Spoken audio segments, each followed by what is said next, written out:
per chi non mi conosce, io sono Federica Bonaldo, lavoro da circa 10 anni presso la UIL, adesso FP di Venezia, e dal congresso precedente ho avuto anche il piacere di essere referente per il terzo settore a livello nazionale, a livello regionale. A livello nazionale, invece, Pietro Bardoscia nuovamente mi ha dato l'onore di poter essere presente nelle trattative dell'ultimo rinnovo che c'è stato e quindi facevo parte della delegazione trattante del nazionale. Allora, parlando solo di un'Eba Veneto, faccio una piccola cronostoria. In passato, io quando sono subentrata ad Antonio Imbriani, comunque a livello di relazioni sindacali, CGL, CISL, UIL, confederali, cioè la funzione pubblica più Fisascat e Wiltux, comunque con un'Eba Veneto ci sono sempre state delle buone relazioni sindacali e a tuttora si sono mantenute. Siamo stati forse l'unica insieme alla Lombardia delle regioni che anche non con questa tornata contrattuale, ma con quella precedente, hanno comunque fatto un accordo integrativo regionale.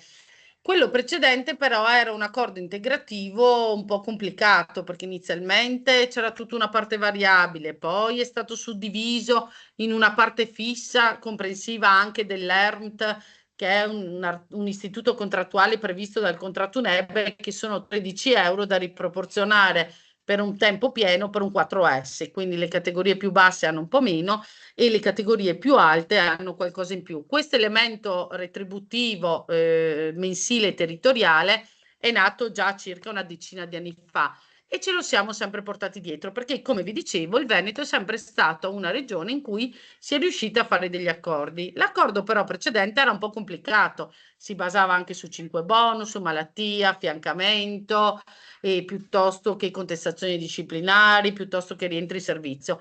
Questa volta abbiamo tentato, e la ratio di questo accordo con un'EBA è comunque di portare dei soldi nelle tasche dei lavoratori e cercare di fidelizzare il più possibile nelle varie strutture, piuttosto che le persone decidessero di andare da una parte all'altra e cambiassero anche per 50 euro di differenza, perché ad oggi vediamo davvero che soprattutto nel settore infermieri e operatori sociosanitari, le varie strutture si rubano il personale erogando welfare. E quindi abbiamo pensato che probabilmente anche questo accordo, che però è sperimentale per l'anno 2025, 2026 e 2027, potesse essere importante perché è un premio che abbiamo tentato di dare a tutti. Quindi la ratio sindacale è di dare un premio non in base a tu lavori più, tu lavori meno, tu sei rientrato, tu non sei rientrato, tu sei stato malato piuttosto che no, perché questo potevano sembrare anche agli occhi dei lavoratori delle discriminazioni, ma abbiamo cercato di dare la possibilità a tutti di avere uno stesso importo di premio legato alla presenza. Logicamente chi è un tempo pieno ha più possibilità di raggiungere prima quel premio. Chi è un part-time ha un po' più difficoltà, ma comunque nel calcolo che abbiamo fatto, tutti anche i part-time, anche quelli da 19 ore, possono tranquillamente, se non ci sono dei gravi eventi di malattia, cioè 1, 2, 3 mesi di malattia, possono tranquillamente arrivare ad avere questo premio. Questo premio che però abbiamo potuto, tra virgolette, farlo erogare solo in welfare, perché a livello di busta paga Mi sono poteva permesso di essere... cambiare la slide, Sì, sì, sì, Federica, fai pure, fai perché pure. forse, ma dimmi te No, quando no, no, cambiare. vai avanti pure, vai avanti pure. E a livello di busta paga poteva essere davvero una cifra così irrisoria. Noi comunque con un'EBA Veneto ci eravamo lasciati nel 2025 in cui c'è stato il 24 gennaio la sottoscrizione definitiva del contratto nazionale. Il 31/12/2024 era scaduto il nostro accordo regionale. Noi abbiamo tentato in tutti i modi per il 2025 di cercare di prorogarlo, ma non ci siamo riusciti. Anzi, c'era stato anche un momento un po' di tensione con un EBA Veneto, in quanto avevano anche deciso che secondo loro l'ERMT, quei 13 euro che vi dicevo prima, che è un elemento legato alla contrattazione di secondo livello che ci siamo sempre portati a casa, avevano mandato una comunicazione a marzo-aprile del 2025 dicendo che doveva essere tolto. Quindi qual è il lavoro che è stato fatto? È stato fatto prima un lavoro di ripristino dell'ERMT dal 1° dicembre con tutti gli arretrati per il 2025 e anche su questa cosa qui è importante che sia conosciuta da parte nostra perché noi siamo coloro che monitoreranno questa cosa qui. Quindi l'ERMT a gennaio 2026 deve essere stato ripristinato in busta paga mensilmente e devono essere stati dati anche tutti gli arretrati. E questa è la prima conquista che avevamo fatto. Dopo questo ci siamo messi a lavorare per arrivare alla definizione di questo accordo. Loro ci avevano proposto di fare questo accordo basandoci, come vi dicevo, sulle ore lavorate e loro ci proponevano 1000 ore. Le fasce che andavano sotto le 1000 ore piuttosto che sopra le 1000 ore potevano essere per i part-time un po' difficoltose da raggiungere, quindi siamo riusciti ad ottenere che la fascia, diciamo, di sbarramento tra chi è in fascia A fino a 800 ore e chi è in fascia B sopra le 800 ore possa essere di tutti. Abbiamo anche, se riesci ad andarmi avanti gentilmente Stefano, abbiamo anche cercato di sanare il 2025, perché ad oggi, nel 2026, per il 2025 non avevamo niente. È stato davvero difficile, per quanto le somme sembrano irrisorie, e lo sono, perché stiamo parlando che per l'annualità 2025 la fascia A è di 50 euro in welfare e la fascia B è 100 euro, ma nel momento in cui non c'era nulla, noi abbiamo chiesto che vi fosse almeno un impegno e una dimostrazione simbolica. Allora, intanto avevamo ripristinato l'ERMT, che per un tempo pieno sono 180 euro all'anno, più eventuali 100 euro che bene o male quasi tutti i lavoratori che possono avere lavorato nel 2025 ci sono arrivate alle 800 ore, anche questi aiutano a contribuire ad aumentare la RAL. Tanto per capirci, visto che siamo tutti addetti ai mestieri, ad oggi il contratto UNEBA rispetto al contratto delle cooperative, piuttosto che il contratto AIOP RSA, piuttosto che ANASTE, piuttosto che è, anche se per poco, circa 300 euro all'anno, per ad esempio gli operatori sociosanitari, ha il contratto più favorevole, avendo la 14ª piena. Ma questo in inciso e apro e chiuso parentesi. Quindi com'è che abbiamo formulato questo premio? Per chi ha lavorato nell'anno 2025 e ha anche lavorato un'ora sola, se è presente nel momento dell'erogazione di questo welfare e quindi è in forza, basta che abbia anche lavorato un'ora sola, quindi da un'ora a 800 ore, guadagna e si porta a casa la fascia più bassa, che è la fascia A. Se fa dalle 801 ore in poi, guadagnerà 100 euro. Per l'anno 2025 è una cosa progressiva, per l'anno 2026 invece la fascia A sarà di 100 euro e la fascia B sarà di 200 euro. Questo fermo restando l'erogazione dell'ERMT in busta paga. Quindi per il 25 e il 26 c'è da una parte l'ERMT in busta paga e da una parte c'è invece il premio welfare che uno può avere conquistato. Per il 2027 invece è stato fatto una proposta diversa ed è partita un po' anche da noi, dalla parte sindacale. Allora, abbiamo proprio fatto, uso dei termini impropri, ma i conti della serva, cioè 13 euro per un tempo pieno sono probabilmente 7-8 euro netti e non tutti prendono 13 euro perché i 13 euro sono per i tempi pieni. Per chi ad esempio può essere un part-time al 50% sarebbero 6,50 euro. Quindi voi capite che 6,50 euro in busta paga, contribuiti tassati, non hanno chissà che, non sono chissà che fonte di guadagno. Quindi che cos'è che abbiamo deciso di fare per l'anno 2027?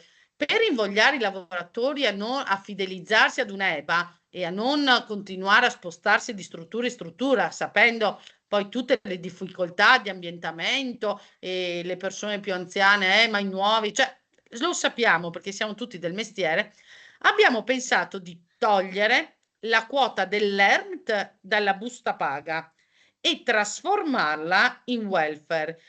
Quindi arriviamo all'anno 2027 che la fascia più bassa, che io mi auguro non prenda quasi nessuno, è di 250 euro, o potrebbe prenderlo chi ad esempio è stato assunto in corso d'anno, settembre, ottobre, novembre, che allora fa fatica ad arrivare alle 800 ore.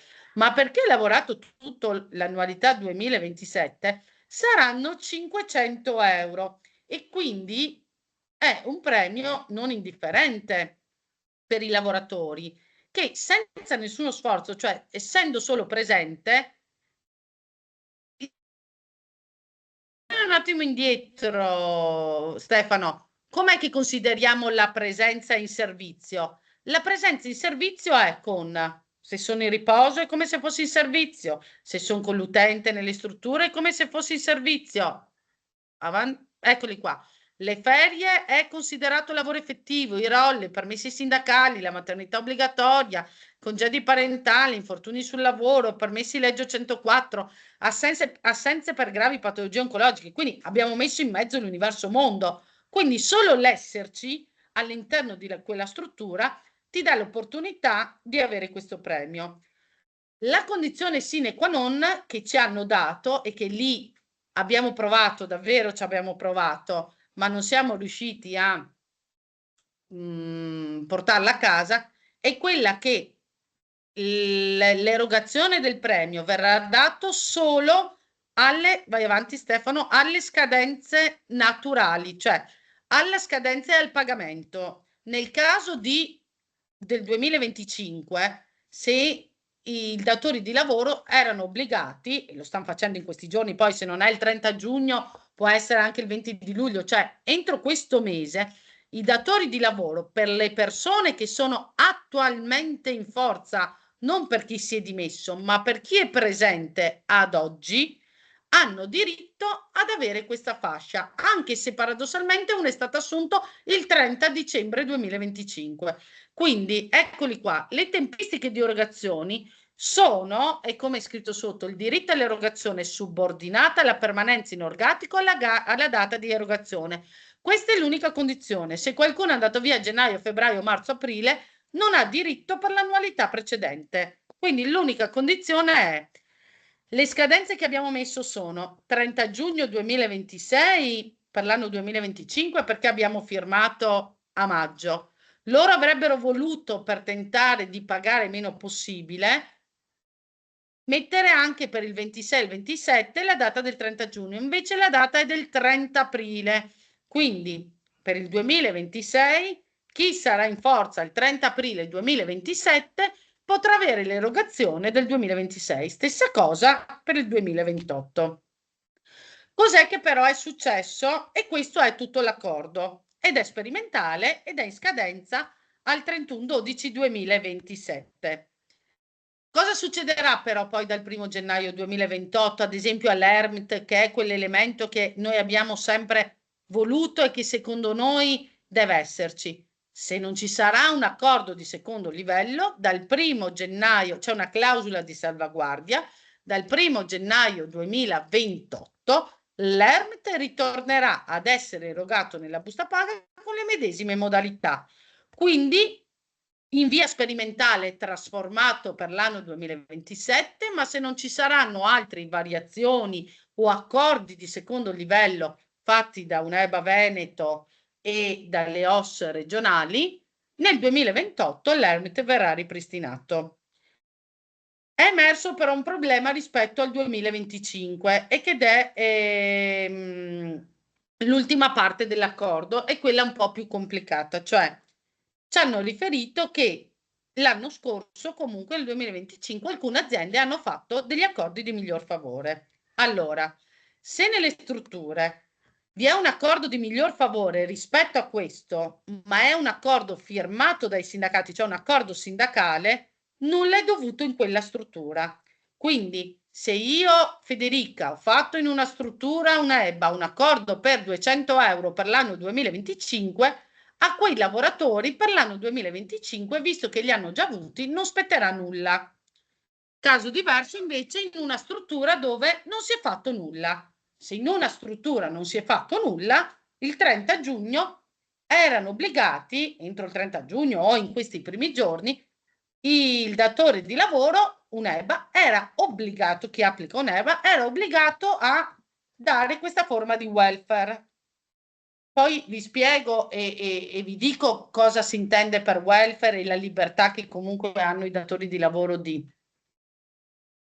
Se invece, e questa è la terza fattispecie che ci ha fatto litigare non poco, se invece un'azienda ha deciso di dare unilateralmente dei buoni welfare l'anno scorso, ad esempio io ho una società, Opera Santa Maria della Carità, che a Venezia ha deciso l'anno scorso di dare dei buoni spesa della Coop di 250 euro solo agli OSS, senza andare in un accordo sindacale, anzi noi non eravamo proprio d'accordo, visto che comunque hanno escluso anche l'altro personale, ma loro hanno deciso di farlo. Ecco, in questo caso, dove c'è stata un'erogazione di buoni spesa o di welfare, ma non è stato, tra virgolette, concordato con le organizzazioni sindacali, i datori di lavoro hanno tempo fino al 31/12/2026 di convocarci e di discutere di ciò che è stato fatto unilateralmente da parte loro la volta precedente. Se quelle erogazioni unilaterali che hanno fatte alle organizzazioni sindacali vanno bene e si va in accordo, nulla devono più dare i lavoratori. Ma se non si troverà un accordo con le organizzazioni sindacali, anche se hanno già dato qualcosa, saranno obbligati entro il 31/12/2026 ad erogare per il 2025. Quindi dovranno eventualmente darli doppi o darli ulteriormente. Quindi chi li deve dare, chi non ha dato nulla l'anno scorso, deve darli. Chi invece una gli accordi di miglior favore restano e non cambia nulla. Chi invece in una situazione borderline che ha dato senza accordo sindacale, o lo trasforma in accordo sindacale e non deve dare nulla ai lavoratori, o sarà obbligato ad erogarlo. Questo in sintesi è l'accordo che abbiamo deciso di fare per i prossimi anni. Un accordo secondo me molto semplice, molto smart, un accordo che premia le persone e non quello che mi dai, perché vi ripeto, qui non differenziano full time, part time, riproporzionato, non riproporzionato, quindi tutti possono concorrere e tutti hanno lo stesso valore, perché ricordiamoci che comunque molti part time sono subiti e non sono voluti, e quindi il fatto che tutti siano trattati allo stesso modo è giusto così. Quello che è importante anche per noi è che questo accordo potrebbe darci la possibilità, come dice il punto 2, va presidiata l'applicazione dell'accordo azienda per azienda. Questo ci dà comunque anche la possibilità di entrare in quelle strutture in cui non ci siamo. Perché se in alcune strutture in cui noi non ci siamo, perché non c'è sindacalizzazione, e hanno deciso di dare ad esempio dei soldi del welfare lo scorso anno, se non vogliono ripagare sono obbligati a chiamarci. Obbligandoci a chiamarci noi possiamo e abbiamo tutto il diritto di organizzare un'assemblea sindacale, di incontrare i lavoratori ed eventualmente andare avanti con la nostra mission di proselitismo e di affiancamento ai lavoratori. Quindi, ecco, il punto 4 ve lo dice, bisogna trasformare l'erogazione unilaterale in vera contrattazione sindacale, perché noi abbiamo contestato tanto questa cosa qui, cioè non è possibile che chiamate i sindacati solo quando avete bisogno, ma poi decidete a chi dare, a chi non dare, come non dare. Questo non deve più essere, perché poi è vero che vi fate la guerra anche tra strutture, invece se c'è un accordo regionale, che sia una struttura UNEB a Verona, piuttosto che a Venezia, piuttosto che a Padova, piuttosto che a Rovigo, chi lavora con UNEBA ha le stesse condizioni e quindi il rubarsi gli operatori si spera di evitare questo turnover che non fa bene a nessuno. Ecco, questo in sintesi è l'accordo che è stato sottoscritto. Io adesso mi fermerei e sono disponibile a rispondere alle vostre domande se ci sono considerazioni. L'unica cosa è, da adesso in poi, visto che siamo già il 7 di luglio, dobbiamo in qualche modo monitorare, capire dove è stato dato, dove non è stato dato e quindi possiamo entrare anche per chiedere se è stato dato oppure no.